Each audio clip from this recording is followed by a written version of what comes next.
নমস্কার বন্ধুরা, আপনারা সবাই কেমন আছেন? আমি খুব ভালো আছি আপনাদের ভালোবাসা আশীর্বাদে।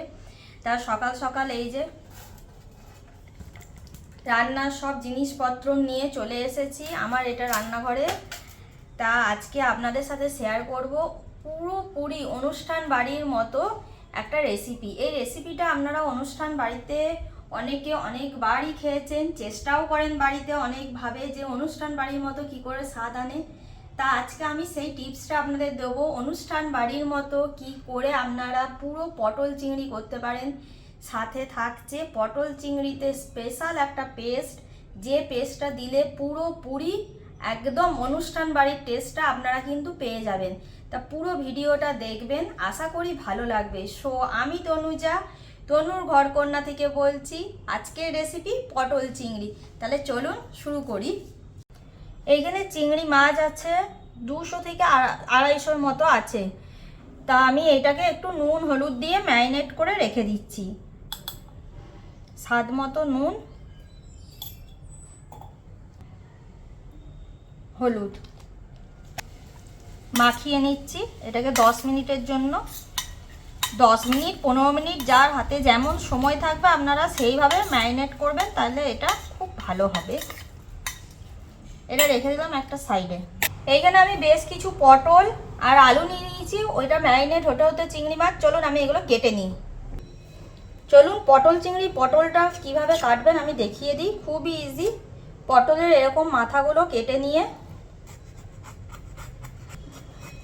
পটলটার এরকম করে একটা করে লাইন করে আঁশটা তুলে নেবেন। পটলের একটু করে আঁশ রাখবেন, তাহলে দেখবেন ছালটা যদি থাকে গ্রেভির সাথে যখন এটা মেশে তখন খুব সুন্দর গন্ধ হয়। আর কিছুই না, জাস্ট একটা পটল 2 করে কেটে নেবেন, তাহলেই হয়ে গেল। এইভাবে সমস্ত পটলকে কেটে নিচ্ছি। পটলগুলো কাটা হয়ে গেছে, আমি জলের মধ্যে ভিজিয়ে রাখছি, তাহলে পটলগুলো খুব কালো হবে না। ওই জন্য জলের মধ্যে আমি একটু ভিজিয়ে রেখে দিচ্ছি। আমি আলু নিয়ে নিয়েছি, এবার আলুটাকে কেটে নেব। আলু কাটাটাও খুব মুশকিল নয়, তাহলে চলুন দেখে নিই আলুটা কেমন করে কাটবো। প্রথমেই আমি আলুর ছালগুলো খুব ভালো করে ছাড়িয়ে নেব। তেমন কিছুই না, বড় আলু হলে আপনারা 1/6 করবেন, আর ছোট আলু হলে 1/4 করবেন। আমার এখানে আলু পটল কাটা হয়ে গেছে। আলুগুলো এরকম করে কেটে আমি জলে ভিজিয়ে রেখেছি, কারণ আলুগুলো কালো হবে না তার জন্য। আমি পটল চিংড়ি করার জন্য গ্যাসে একটা কড়া বসিয়ে দিলাম। এরপর কড়াইতে পরিমাণ মতো তেল দিয়ে দিচ্ছি। তেল গরম হয়ে গেছে, এবার চিংড়ি মাছগুলো আমি ভেজে নেব।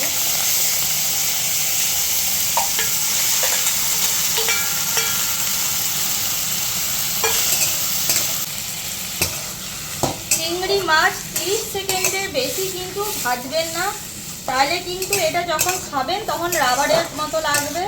30 সেকেন্ড ঘড়ি ধরে চিংড়ি মাছ ভাজলেই হয়ে যাবে।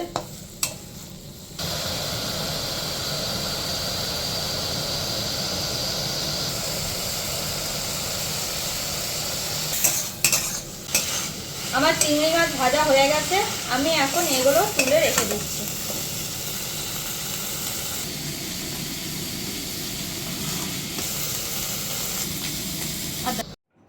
পটল ভাজার জন্য কড়াইতে আমি পরিমাণ মতো তেল দিয়ে দিয়েছি। মনে রাখবেন যখন পটলটা ভাজবেন তখন কিন্তু গ্যাসের ফ্লেমটা হাইতে রাখবেন, কারণ পটলগুলো জলে যখন চোবানো থাকে জল থেকে তুলে দেওয়ার পর তেলের টেম্পারেচার কিন্তু অনেকটাই ড্রপ খেয়ে যায়। ওই জন্য হাই ফ্লেমে পটলগুলো কিন্তু ভেজে নেবেন, তাহলে যতক্ষণ না এটা ভালোভাবে হচ্ছে ততক্ষণই ভাজবেন। পটলগুলো আমার খুব সুন্দর লাল লাল করে ভাজা হয়ে গেছে, এবার এগুলো আমি তুলে নেব।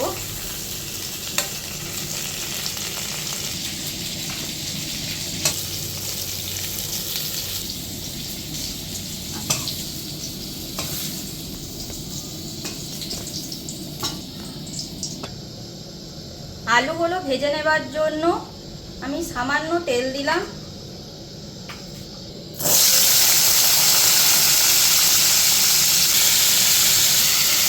নুন দিচ্ছি আলু ভাজার সময়। হলুদ দিচ্ছি আলুর কালারটা খুব সুন্দর আনার জন্য। আমার আলুগুলো খুব সুন্দর লাল লাল করে ভাজা হয়ে গেছে। এবার আমি আলুগুলো তুলে নেব।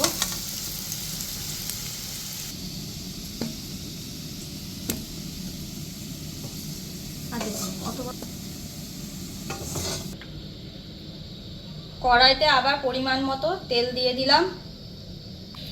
এইখানে আমি 3টে লবঙ্গ, 3টে দারচিনি আর 4টে এলাচ নিয়েছি। এইটা এবার ফোড়ন দেব।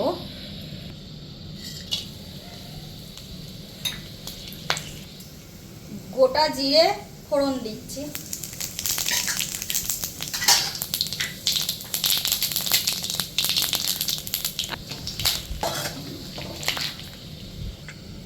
ফোড়নটার খুব সুন্দর গন্ধ ছাড়ছে। এমন সময় আমি পেঁয়াজ, 3টে পেঁয়াজকে কুচিয়ে দিয়ে দিলাম। খুব মিহি করে কোচাবেন। আপনারা এখানে পেঁয়াজের পেস্টও দিতে পারেন, তবে আমি এখানে কুচানো পেঁয়াজ ব্যবহার করেছি। এইটাকে আপনারা ঠিক কতক্ষণ ভেজে নেবেন সেটা আপনাদের আমি বলে দিই। পেঁয়াজটা যখন এই রকম লাল লাল করে ভাজা হয়ে যাবে, এই স্টেজে আমরা দিয়ে দেব 1 চামচ আদা বাটা,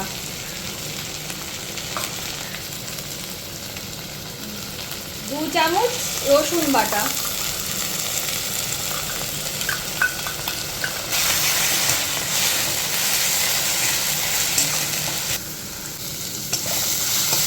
1 রসুন বাটাটা দিয়ে জোর কমিয়ে ভালো করে কষাতে হবে। দেখবেন পেঁয়াজগুলো খুব সুন্দরভাবে গলে যাচ্ছে। আর এইখানে কিন্তু একদমই জলের যদি ব্যবহার করেন তাহলে কিন্তু সেই টেস্টটা আপনারা কখনোই পাবেন না রান্নার থেকে। আর আমি রসুনের সাথে কটা কাঁচা লঙ্কা বেটে দিচ্ছি, আপনারা চাইলে কুচানাও ব্যবহার করতে পারেন। এইবার দেব, রসুনটা থেকে দেখছেন চারদিকে তেল ছেড়ে এসেছে। এবার রঙের জন্য আমি দেব জাস্ট কিছু ঘরোয়া মশলা। রঙের জন্য হলুদ গুঁড়ো, কাশ্মীরি লঙ্কা গুঁড়ো। এইটাকে তেলের উপরে দিয়ে কয়েক সেকেন্ড নাড়াচাড়া করলে কালারটা খুবই সুন্দর আসে। এই প্রসেসটা আপনারা ফলো করতে পারেন, দেখবেন রান্নার কালার দ্বিগুণ বেড়ে যাবে। দেখছেন আমার কালারটা কত সুন্দর হচ্ছে। আর দিচ্ছি 2 চামচ ধনে গুঁড়ো টেস্টের জন্য। ব্যাস, আর কিছু মশলা লাগবে না। এবার এটাকে খুব সুন্দরভাবে কষিয়ে নিতে হবে।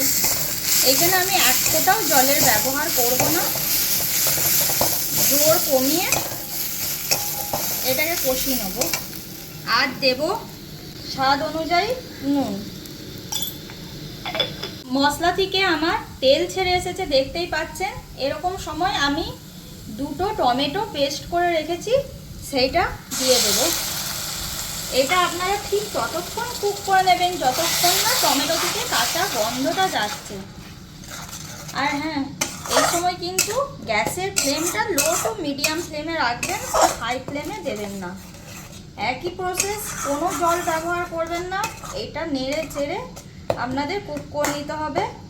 এটা একটু সময় লাগে, দেখবেন 5 থেকে 6 মিনিটের মধ্যেই এটা আমরা তেল ছাড়তে শুরু করবে। ধরুন এইদিকে যতক্ষণ মশলাটা কষানো হচ্ছে, আপনাদের সেই স্পেশাল পেস্টটা দেখিয়ে দিই, যেটার জন্য আপনারা পটল চিংড়িটা পুরো অনুষ্ঠান বাড়ির মতো ফিলিংস পাবেন। চলুন তাহলে মশলাটা কি সেটা দেখিয়ে দিই।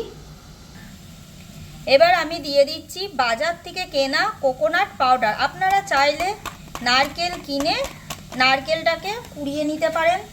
আর দিচ্ছি 2 চামচের মতো পোস্ত আর কাঁচা লঙ্কা। এই সে স্পেশাল পেস্টটা, এই পেস্টটা যদি করা হয় এটা রান্নায় ব্যবহার করে দেখবেন খুবই সুন্দর লাগে। আর সামান্য জল দিয়ে আমি এটাকে পেস্ট করে নেব। আমার এই মশলাটা থেকে তেল ছাড়তে শুরু করেছে। এমন সময় ওই পেস্টটা যেটা বললাম, নারকেল, পোস্ত আর কাঁচা লঙ্কার পেস্টটা মিশিয়ে, জোরটা কিন্তু কম থাকবে, মিশিয়ে দেব। নিয়ে এটাকে একটু নেড়ে চেড়ে নিতে হবে খুব ভালো করে। গ্যাসে জোর দিলে হবে না, জোরটা কিন্তু কমই থাকবে। তাহলে দেখবেন এই পেস্টটা যদি দেন, আমি গ্যারেন্টি দিয়ে বলছি আপনারা অনুষ্ঠান বাড়ির মতনই ফিলটা পাবেন যে পটল চিংড়ির। একবার ট্রাই করবেন। 10 থেকে 15 মিনিট আমার এই মশলাটা কষাতে সময় লেগেছে। একটু ধৈর্য ধরে কষাতে হবে, গ্যাসের ফ্লেমটা স্লোই থাকবে। দেখছেন আমার তেল কিন্তু ছেড়ে দিয়েছে সাইড থেকে, তার মানে আমার মশলাটা প্রপারভাবে কুকড হয়ে গেছে। আমি যে আলুগুলো ভেজে রেখেছিলাম সেগুলো এবার এটার মধ্যে দিয়ে দেব।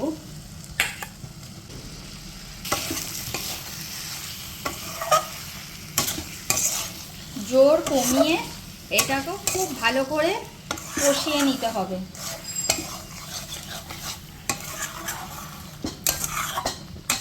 আলু আর মশলা আমার কষানো হয়ে গেছে, তেল ছেড়ে দিয়েছে। এবার আমি জলটা দিয়ে দেবো। প্রথমেই একবারে বেশি জল দেবেন না, অল্প অল্প করে জল দেবেন। আপনারা যদি বেশি গ্রেভি খান বেশি দেবেন, আর যদি সেমি গ্রেভি খান তাহলে অল্প জল দেবেন। একবারে জলটা দেবেন না, অল্প অল্প করে দেবেন, নিয়ে কুক হতে দেবেন। আমি এইখানে জলটা দিয়ে এটাকে কুক হতে দেবো মিনিট 20। আলুগুলো খুব সুন্দরভাবে সেদ্ধ হয়ে যাবে আর তেলটাও উপরে উঠে আসবে। এই পর্যায়েতে আপনারা কিন্তু অবশ্যই নুনটা টেস্ট করে নেবেন। আমি এইখানে স্বাদ অনুযায়ী নুন দিয়ে দিলাম, নিয়ে এটা আমি 20 মিনিটের জন্য জোর কমিয়ে হতে দেবো। আলুগুলো খুব সুন্দরভাবে বয়েলড হবার জন্য, আর তেলটাও ওপরে আস্তে আস্তে পুরোটাই উঠে যাবে। দেখছেন আমার তেলটা কি সুন্দর উপরে উঠে এসেছে, আলুটা খুব সুন্দরভাবে সেদ্ধও হয়ে গেছে। এই স্টেজে আমি পটলগুলো যেগুলো ভেজে রেখেছিলাম সেই পটলগুলো মিশিয়ে দেব, আর চিংড়িটাও মিশিয়ে দেব। আপনাদের যদি এই স্টেজে মনে হয় যে গ্রেভিটা খুবই কম হয়ে গেছে আমার মতো, তাহলে আপনারাও একটু জল দিতে পারেন।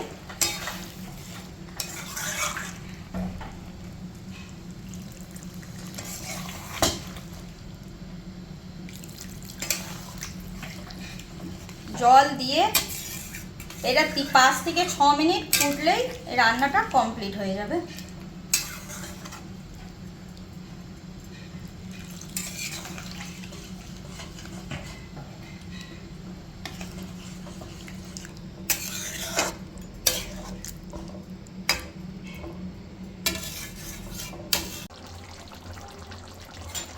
আমার ঝোল রান্না হয়ে গেছে, দেখতেই পাচ্ছেন এই দিকগুলোই তেল পুরো ছেড়ে দিয়েছে, ঝোলের উপরে উঠে গেছে। আমি এখন ওপর থেকে একটু ঘি দিয়ে দেব। আপনারা গুঁড়ো গরম মশলা দিতে পারেন, আমি আর দিচ্ছি না, যেহেতু ফোড়ন দিয়েছি আমি ঘি দিয়েই ফিনিশ করলাম রান্নাটা।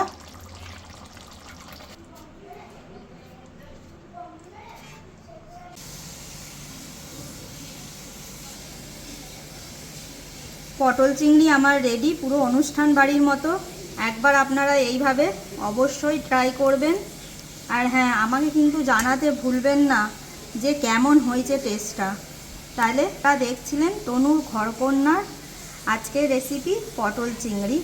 দেখা হচ্ছে পরের কোনো ভিডিওতে।